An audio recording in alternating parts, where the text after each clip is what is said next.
Hey guys, Emily Y. Wu here. I know we've taken a little bit of a hiatus here at the Taiwan Take. Today, we've got a whole new episode. But before we start, I want to give you some updates from Ghost Island Media.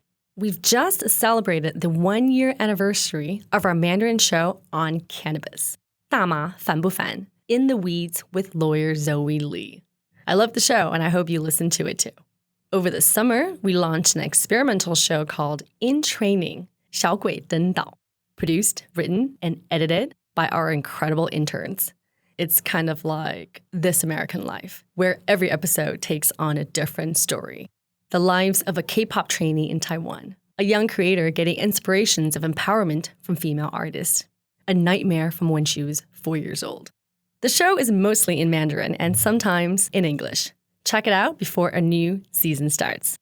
Over at Metalhead Politics, where I host with rockstar and legislator Freddie Lim, we are getting ready for our 6th episode, after which we're going to take a little break. And speaking of break, Waste Not, Why Not, our show on sustainability, is currently on break. But we will be back very soon with a whole new season.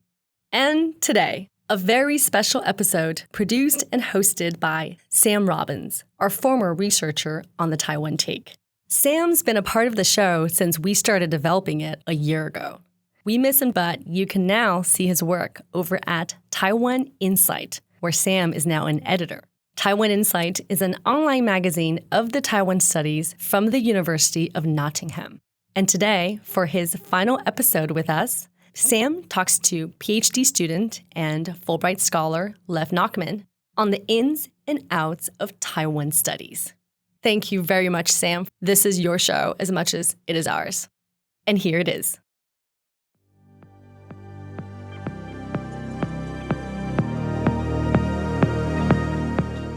Hi, I'm Sam Robbins, and I'm a researcher on the Taiwan Take. I'm also a grad student at National Taiwan University here in Taipei and an editor on Taiwan Insight, an online magazine from the University of Nottingham. I'm your host for this special edition of the Taiwan Take. Today, we take a look at the academic world of Taiwan studies from the perspective of one Fulbright scholar, PhD candidate, and prolific Twitterer, Lev Nachman.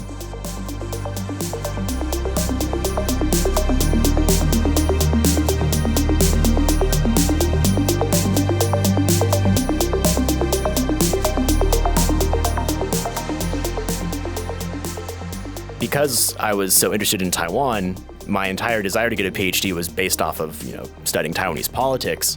And one of my professors pushed back against me saying that, if you write Taiwan on a PhD application, it's career suicide. You're not going to get in anywhere because no one's going to take someone who says they want to specialize in Taiwan. And that was really frustrating advice to get. Originally born in Nebraska, Lev is in the political science department at UC-Irvine, studying small parties in Taiwan and Hong Kong. Academia and Taiwan studies are global, and this is the Taiwan Take. Welcome to a new episode.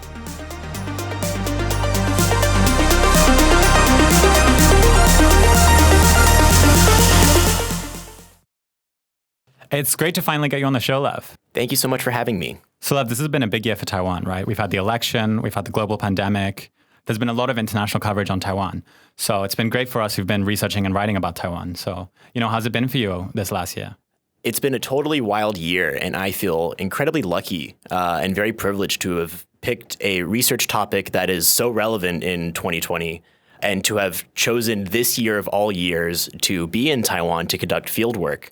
There's been so much demand internationally for what seems like the first time in a long time for people to have more contemporary knowledge about Taiwanese politics beyond just cross-strait relations, what Taiwan has to do with China. Of course, the biggest moment for you over this last year has been your tweet on boba pizza. That's been your most viral moment. So, Lev, as an academic, how does it feel knowing that a tweet about boba pizza is going to be your most read thing for your whole career? Honestly, I am just thrilled that it went as big as it did. I mean, I was laughing the entire time. Boba's one of those things that everyone really loves around the world right now, but so many people don't know that it comes from Taiwan. And if a totally out of the blue, ridiculous tweet about me eating boba pizza gets Taiwan a little bit more positive coverage, then worth it. So let's go back to the start. So a lot of people who are writing about Taiwan now get into it through China studies in one way or another. But you're originally from Omaha, Nebraska. You first came here in 2012, and you actually have some family connections here. You have a cousin out here, right? My whole connection to Taiwan actually goes back to when I first started studying Mandarin in college. So originally, I wanted to study Japanese, and when I was a freshman in college, I had managed to pass out of Japanese 101 and had to wait till the next semester to take Japanese 102. But because I had to take a language requirement, I thought it would be really fun to take Mandarin because I have Taiwanese family. So my uncle lived in Taiwan for 20, 30 years. He owns a motorcycle ski equipment parts company based in the US and in Taiwan. And his wife is Taiwanese, and my cousins are Taiwanese American. Some of them live in the US, some of them live in Taiwan. And I'm very close with my aunt and uncle and my cousins. So when it came to learn Mandarin, I thought they would get a kick out of me being able to speak some Mandarin. I didn't expect to, but I absolutely fell in love with learning Mandarin. And it ended up becoming my major. And when it came time to study abroad, it was an obvious choice to me that I wanted to go to Taiwan because the entire reason for learning Mandarin was really because of the obscure Taiwan connection I had in my family. So, as we know, a lot of US universities don't really have many programs covering Taiwan. So as an undergrad, did you get much chance to study or learn about Taiwan? So I had two very different experiences. The first one is my freshman year of college. I went to Kansas University. And when I was at KU, we had a Confucian Institute, which meant that there was hardly any discussion of Taiwan because the curriculum at Confucian Institutes are very China-centric, and there is not a lot of space for there to be anything other than their very China-centric way of teaching Chinese, which is fine. It worked for a lot of Chinese language learners. But because I was really interested in Mandarin because of Taiwan, there was always a frustration that there wasn't really much of a Taiwan side to it. I transferred my sophomore year of college to the University of Puget Sound, a small liberal arts college in Tacoma, Washington. Their Mandarin language program was run by two Taiwanese professors. So they had a not only specific interest in Taiwan, but they had special study abroad programs for Taiwan. And when I was in junior year of college, we studied abroad, a group of students from Puget Sound to Donghai University. And that was in 2012. That was the first time I came to Taiwan. So I want to jump forward to 2014, which is when the Sunflower Movement took place here in Taiwan, which was a big event and led to the formation of the political party that has become the subject of your PhD thesis. So where were you when the movement took place? So I left Taiwan at the end of 2013, which was a very frustrating time for me to leave because Sunflower happened very soon after in 2014. When I first lived in Taiwan, I knew very little about Taiwanese politics.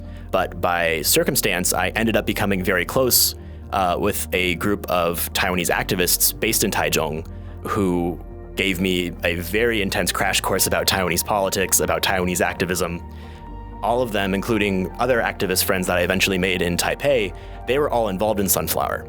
So I had to watch them involved with this, watershed moment in Taiwanese political history through a live stream back in the United States.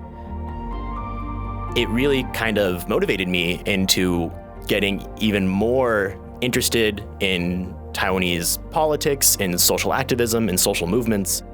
I really started to think after Sunflower whether or not this was something I wanted to run with and consider grad school, and whether or not I would want to go into academia. The year after, I ended up applying for master's programs with the specific goal of wanting to focus more on Taiwanese politics. Great, so you have this big interest in Taiwan politics. You saw all this exciting things going on. You applied to a master's program, and you, of course, end up in Nanjing, China. Lev, I have to ask you, did you realize that the capital of the Republic of China actually had moved by that point? Yeah, so it's definitely a big mystery to a lot of people how I go from being someone to Taiwan Studies to ending up in China. I was interested in getting my PhD when I was an undergrad, but to go straight from undergrad to a R1 PhD program is very difficult. What I kind of talked to with my advisors was that it would be smart of me to consider getting my master's first, plus I would be able to kind of dip my toes into what the academic world is like. And of course, all I wanted to do was go back to Taiwan. But in order to get into a PhD program in the United States, it's usually very important that if you have a master's, it come from a U.S. institution. even though all I wanted to do was go back to Taiwan, I had an option, which was the Johns Hopkins School of Advanced International Studies, commonly called SAIS. They have a campus at Nanjing University that's joint run with Nanjing University and SAIS. I applied for the master's program there, still with the intention of studying Taiwan, but at the very least, I would be able to get my master's degree from an American accredited university. And in terms of proximity, I would be much closer to Taiwan than I would be if I was in the United States. As we know, China wasn't super stoked on the sunflower movement. And the research coming out of China about Taiwan is, a little Biased. A little biased, maybe. So you were writing about Taiwan in Nanjing. What was that like? So it's important to note that the Hopkins Nanjing program, one of the reasons it's very special is that it has guaranteed academic freedom in China. Because it's run by SAIS and because of an agreement they made with the Chinese government when it first opened 30 years ago, topics that are normally taboo or not allowed at most universities in China are allowed to be researched at Hopkins Nanjing. My master's thesis was on the sunflower movement and specifically social activist perceptions of politics. So why did social activists feel the way they did about certain issues within sunflower? Which in China would be controversial because a lot of what was going on with sunflower was very pro-independence, very critical of China, very critical of the KMT.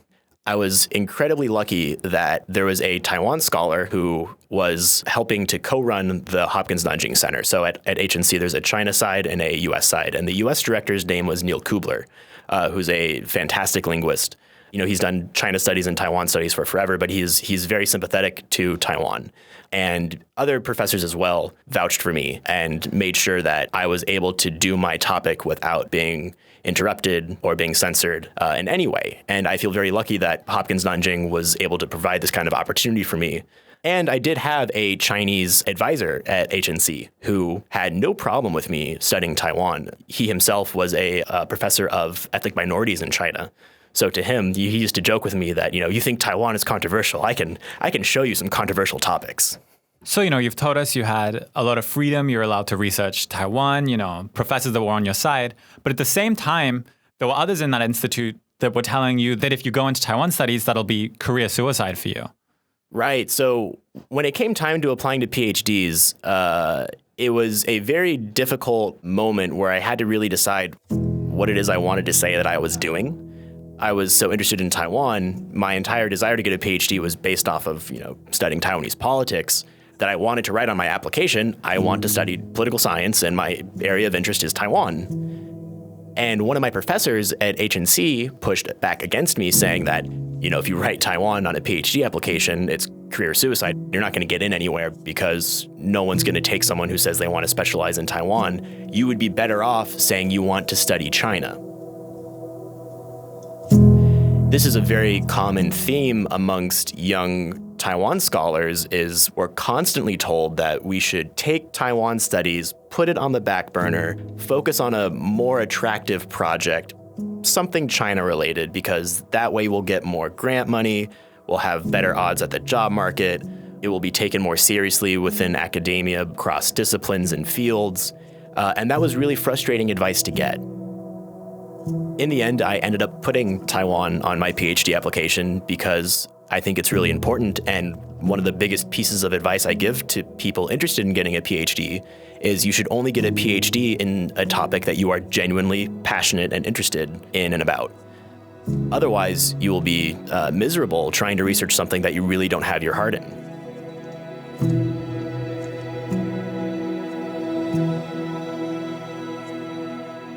Great. So you got accepted into UC-Irvine and you're in the political science department there. And your supervisor actually doesn't specialize in Taiwan. He doesn't even specialize in Asia at all. He's a Eastern European specialist, I think, right? So how did you sell him on your project and how do you talk Taiwan to him?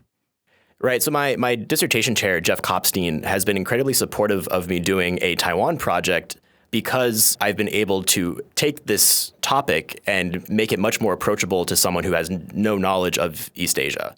In social sciences, that's a really important skill and what you often have to do regardless of what country you study.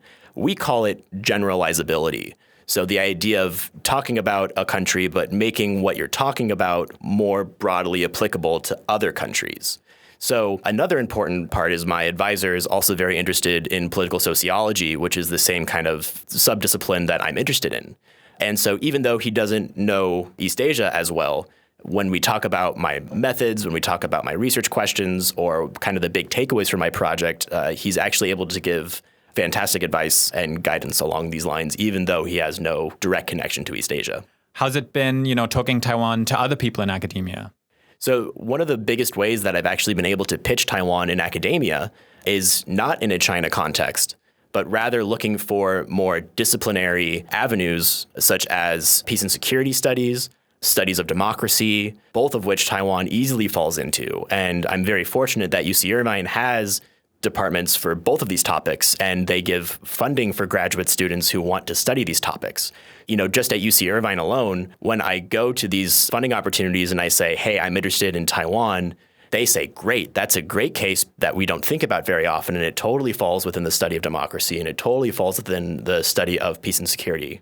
Even though Taiwan might not be as easily considered a important topic in a China studies department, I'm able to get a lot of extra support from unexpected places. So another big piece of advice I have for people who are interested in Taiwan studies is to think outside the box and to think outside of a China-centric framework and realize that Taiwan is actually very interesting to so many other parts of academia. You just have to pitch it to them. And Lev, your thesis is actually comparing Taiwan and Hong Kong. So can you tell us a little bit more about that? Right. So my interest in Hong Kong started because of the umbrella movement, which happened the same year as the Sunflower movement. And when I was writing my kind of dissertation proposal and thinking through kind of my broader area of interest, Hong Kong became such an obvious comparison. Both movements shared so many of the same underlying features, causes, values, and for me, outcomes. So I'm specifically interested in political parties that form out of social movements. And both Sunflower and Umbrella produced a whole new cohort of political parties out of social movements. Hey, Emily Y. Wu here, producer of the Taiwan Take. You've been listening to our conversation with Fulbright Research Fellow and PhD candidate Lev Nachman on the ins and outs of Taiwan studies. If you enjoyed this episode, you can support us by donating to our Patreon. We are at patreon.com/Taiwan. And now, back to the chat. So there's a lot of interesting connections and research that can be done about Taiwan and how it connects to other parts of the world. But still, Taiwan studies and Taiwan in a lot of departments still has this, China studies, Taiwan studies issue, right? Because some China studies programs might talk about Taiwan, but you only get a week or two about Taiwan. But when universities try to run programs just about Taiwan, not that many students sign up. And previously, you've written about this lose-lose situation for Taiwan studies. So one of the biggest issues that Taiwan studies currently has is we don't know whether or not we want our future to be separate from China studies and have our own unique Taiwan departments, or whether or not we want to be situated within China studies. I think I've heard this somewhere before. So the big problem is China studies departments are incredibly well funded, and they're able to give us way more opportunities and resources, but at the expense of not really having many opportunities for Taiwan to be the focus of attention. Like you just said, there might be a class on Chinese politics, but there's really only going to be a week maybe on Taiwan, and it's going to be very cross-strait centric and very much focused on KMT-CCP relations. And that's fine, that's important, but that leaves out so much more to what Taiwan can offer in terms of democratization, institutions, social movements. There's no time for that in a China studies-centric Taiwan program. On the other hand, if Taiwan studies is separate, it's very hard to sell a Taiwan politics class to people who know nothing about Taiwan. That's what I mean by a lose-lose situation is if we go to the place with more funding opportunities and potentially more outreach, we get less Taiwan. If we go kind of the separate route and we try to make it a just Taiwan program, we lose the ability to really reach a lot of people. And there's no good solution to this. It's something that I think a lot of Taiwan studies programs are currently grappling with, and it's definitely something I will have to be thinking about for most of my academic career. One of the solutions that I'd say we've seen over the last 10, 20 years or so is kind of Taiwan Studies institutions linking up with each other. We've got this North American Taiwan Studies Association. We've got the European Association of Taiwan Studies. And perhaps, what you've got to do in a lose-lose situation is you've just got to rally and make those connections within yourself and, share the resources as much as you can. So, yeah. And the best part about Taiwan Studies is because we are fairly small and so connected is we really have each other's backs in a way that I don't think other regional studies groups do. One of my favorite parts about Taiwan Studies conferences is how gung-ho everyone is there to talk about Taiwan and just how much of a wonderful community that Taiwan Studies is building all around the world. So you have EATS, you have NATSA, and you have more and more programs within specific universities being developed just for Taiwan studies. The hope is that these programs can stay funded, that they can grow, and importantly, that students take these classes and that we're building an interest in Taiwan. Ideally, we're building an interest in Taiwan that isn't solely about China as well. Yeah, so it's great that we have this community and we've all got each other's back.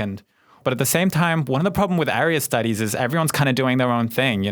You're studying Taiwan politics. I'm studying the Taiwanese internet. Sometimes at these conferences, I see someone who's studying, Japanese or Taiwanese literature. And I'm just like, I just don't know what to say to you. It's super fair. So one of the big challenges with area studies is that it's area first, discipline second. And that's okay.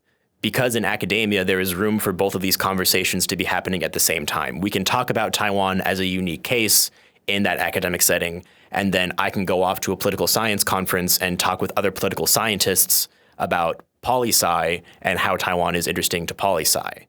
One of the important things that you have to be able to do as an academic is speak to multiple audiences. And one of the reasons I think Taiwan Studies is actually very valuable is it really forces you to be able to do that. Because Taiwan Studies, more so than China Studies, you have to doubly justify why Taiwan matters in almost every academic talk you give. Versus China Studies, United States, no one asks you, why should I care about China politics? It's pretty given. But when it comes to talking about Taiwan, even in an academic setting, you really have to justify why this matters to so many people. So because we spend so much time in area studies conferences talking to people that might not be from our same discipline, but share the same region as us, we learn to pitch our research to a wider audience, and we learn to talk to other parts of academia. For me, at least, that's been a skill that Taiwan Studies has taught me that I haven't really gotten anywhere else. So, Lev, we've talked about studying Taiwan. Now we're talking about Taiwan Studies. In a way, those aren't exactly the same thing. And what do we mean when we're talking about Taiwan Studies? That's a good point and a good question. So just because someone has Taiwan in an article does not make it a Taiwan Studies article, nor does that necessarily make them a Taiwan scholar, which is fine. I mean, especially in political science, you have plenty of articles that cover lots of countries all at once, and I don't think the authors are usually offended by them not being experts on every single one of those countries. But what makes a Taiwan piece Taiwan Studies, it's often self-described, or, there's no official metric about how much of a research topic has to be about Taiwan. I think it's really just where is Taiwan oriented within the project. So is it front and center? Is it one of the key cases? Is it just one of many cases? I think the more focused Taiwan gets, the more Taiwan Studies it becomes, because the more you have to know about Taiwan and the more you're researching Taiwan based off of its kind of presence within the larger research question. So another way to think about Taiwan Studies, it's a continuing academic conversation about Taiwan. You've talked a bit about where your research fits into that conversation, but can you tell us more about what other conversations are happening within Taiwan Studies at the moment? So the way that I describe my place in Taiwan Studies is I am an expert on the years 2013 to 2016. And that's pretty much the most in-depth knowledge that I have, tracing before the Sunflower Movement to the first presidential election after the Sunflower Movement. Of course, I still have to do a lot of political tracing through democratization, so my own research takes me all the way back through martial law era and when a lot of resistance against martial law started, the rise of the DPP and the Dang Wai. That's obviously very central to my own research as well. But really, my contribution at least is filling in just these few years within kind of the broader history of Taiwan Studies. And that's what academia is finding these really, really, really niche things and just, putting your little contribution is. There's a great professor at UC-Irvine named Bernie Groffman who once said that the world is a giant puzzle. And if in academia you can add one piece to that puzzle, then you will have had a successful academic career. But can you tell us more about what other conversations are happening within Taiwan Studies at the moment? Right. So, I'll talk about political science. The most reoccurring question we always talk about is, what do voters care about? How are people identifying, both in terms of individual identity and political identity? And how do voters feel about relations with China, how they feel about relations with the US, how voters are acting domestically, how are people participating politically, more than just voting? Are people going out and protesting? What are they protesting? Are people not protesting? Why is that? These are a lot of the kind of common questions we think about in political science, but for those of us interested in Taiwan, we tend to kind of zero in on these topics in particular because they're so relevant. When we look at Taiwan's history through kind of its institutional development, so how it went from being a loose part of the Qing dynasty to a Japanese colony to KMT martial law era through democratization and through today, institutions have changed throughout time. Why is that? How have they changed? And how has that impacted Taiwan today? So the last question I want to ask you about Taiwan Studies is, how does Taiwan relate to Taiwan Studies? And you've been out here studying at National Taiwan University for the last year. In your opinion, how connected is the research here to this international Taiwan Studies community? So that's a good question. And actually, when we look at the Taiwan Studies organizations abroad, like EATS and NATSA, originally they were communities for Taiwanese grad students and academics in Europe and North America to find each other and to create a sense of community within Taiwanese academics abroad, which later became much more focused about trying to build up Taiwan studies. But these organizations have really helped link Taiwan and what's happening in Taiwanese academia locally to conversations happening abroad in Europe, in North America as well. For those of us who are invested in Taiwan studies, we come to Taiwan often as we can. And we have a fairly good sense of which professors in Taiwan are doing our similar research topics, and we try to work with them as much as possible. I'm very fortunate that when I'm here on Fulbright, I get to work with He Ming-xiu, who's a sociology professor at National Taiwan University, who just published a book on the topic that I research. But for a lot of other people who may not be as connected to Taiwan academia, they might miss out on a lot of local academic work that's coming out here. So one of the goals that we also absolutely have in Taiwan Studies is how can we better highlight what's happening in Taiwan and how can we make more connections to academic institutions abroad and locally. So Lev, I want to take a trip outside of the ivory tower, which I know can be scary for all academics. But the point of accumulating all this knowledge and doing all this great research on Taiwan is that hopefully, you can spread the word out and that it can be useful in some way or another. And you've been very active in the media over the last year. So what's your sense of how the Taiwan Studies community is doing and kind of spreading all this information out? So I'll start with, I'm very lucky that one of my dissertation committee members, Jeff Wasserstrom, instilled a very high value in me as a grad student that knowledge production is only so useful if we don't share it with other people. He himself is very prolific with writing for a common audience outside of academia. He taught me how to do so and how to do so in an appropriate way. And it's also been a lot of timing and luck on my part that I'm studying something that happens to be very relevant right now, and that this year, more so than ever, there was a high demand for people to be able to talk about the Taiwanese election. One of the big challenges we have about media outreach is who can talk about these things and who has expertise to talk about these things.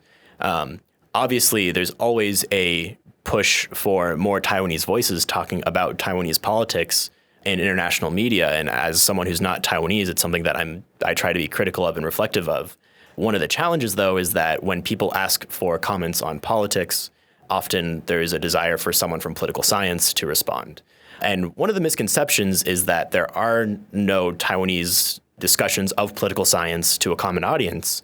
And there's actually a lot of really good quality content on Taiwanese politics for a common audience. It's just often in Mandarin. So there's a great blog called Who Governs? 菜市场政治学, or Watch Out is a watchdog group that follows politics very closely in Taiwan. Both of these places are really, really valuable resources because they're run by people with PhDs who study politics, specifically Taiwanese politics, and can explain so much of what's happening in Taiwan on a day-to-day in a very digestible, bite-sized kind of way. The one challenge is a lot of these people work really, really hard on these projects, but they're in Mandarin. So one way that I see my ability to kind of take a lot of the knowledge that we have in Taiwan is to be able to explain it to an English audience, often with international press, international media. Well, to circle back to the start of this conversation, Taiwan's been in the news a lot recently. There's been a lot of great coverage over the last year. Taiwan Studies relies on getting people interested and people applying to grad school and researching Taiwan. So how do you think all this attention is going to affect Taiwan Studies? Taiwan being in headlines this much is going to inspire, hopefully, more and more people to take Taiwan seriously as an academic topic.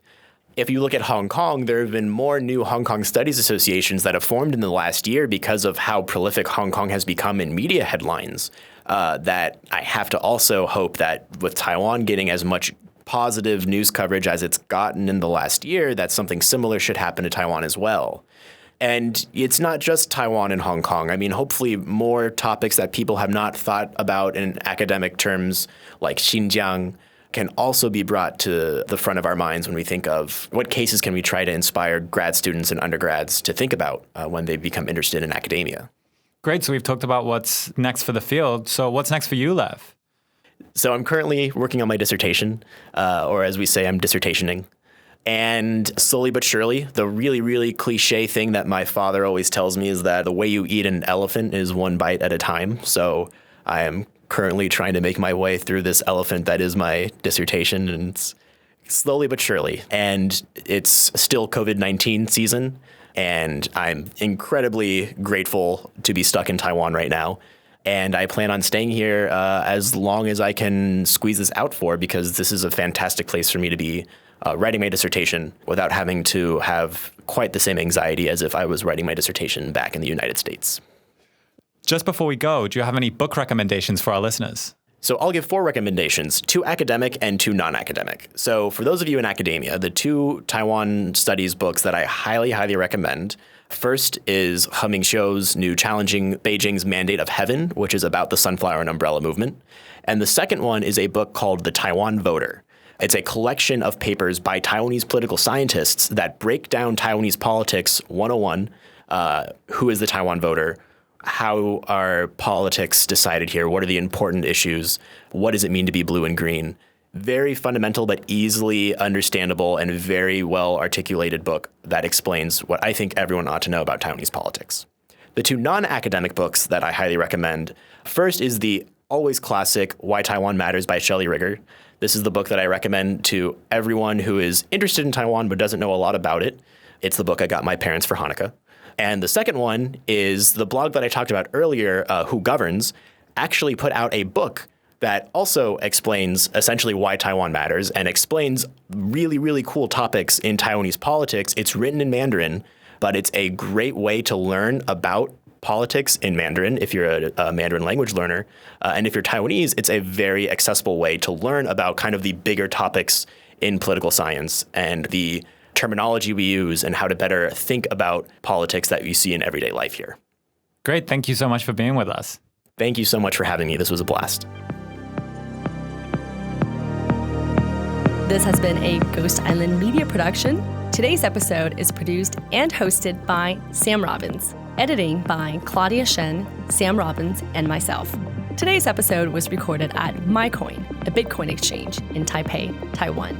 Look up all of the shows by Ghost Island Media by typing in your podcast player, Ghost Island Media, and search for all podcasts. There should be 5. Give us a good rating on Apple Podcasts. It helps others find the show. See you soon. Bye.